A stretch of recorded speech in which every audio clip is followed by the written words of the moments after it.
যাচ্ছেন, কিন্তু গণমাধ্যমের সাথে আপনি এই দীর্ঘ সময় কথা বলেননি। এতদিন ধরে আপনি কথা বলেননি কেন? ব্যাপারটা বোধহয় এরকম না, ব্যাপারটা বোধহয় একটু ভিন্ন। আসলে আমি কথা ঠিকই বলেছি। আমি দীর্ঘ 17 বছর এখানে আছি এই দেশে প্রবাস জীবনে।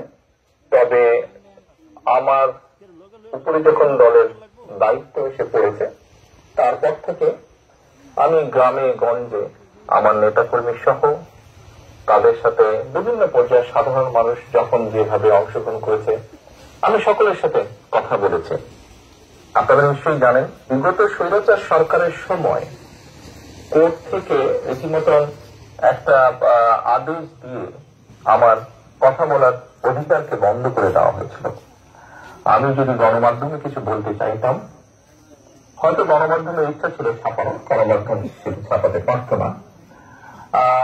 আমি একবার প্রেস ক্লাবে কথা বলেছিলাম, তখন পরের দিন দেখলাম যে প্রেস ক্লাবে একটি তখনকার যে প্রেস ক্লাবের যারা সদস্য ছিলেন বা কমিটি ছিল তারা একটি তাদের মিটিং ডেকে একটি সভা করে তারা সিদ্ধান্ত নেয় যে তারা তখন আমাকে আইনের দৃষ্টিতে ফেরারই বলা হয়েছিল যে সেরকম কোন ব্যক্তিকে তারা প্রেস ক্লাবে কথা বলতে দিবে না।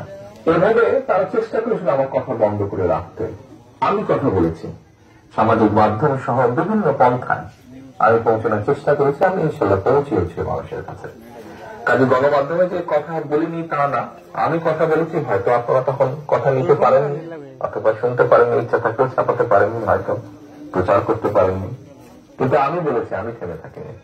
আমি অবশ্য সাক্ষাৎকারের কথা বলছিলাম যে প্রশ্নোত্তরের বিষয়টি, মানে বিশেষ করে গত 1 বছরে বাংলাদেশে গণঅভ্যুত্থানের 1 বছর পেরিয়ে গেছে যেমনটা বলছিলাম, এবং আমাদের ধারণা ছিল আওয়ামী লীগ সরকারের পতনের পর আপনি দেশে এসে সশরীরে দলের নেতৃত্ব দেবেন, এবং গত 1 বছর যে প্রশ্নটা বারবার ঘুরে ফিরে এসেছে এবং এখনো আসছে যে আপনি এখন দেশে ফেরেননি কেন, কেন আপনি এখন দেশে ফেরেননি?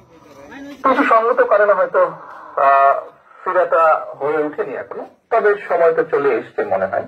ইনশাল্লাহ দ্রুতই ফিরে আসবো। সেটা কবে আমরা কি জানতে পারি?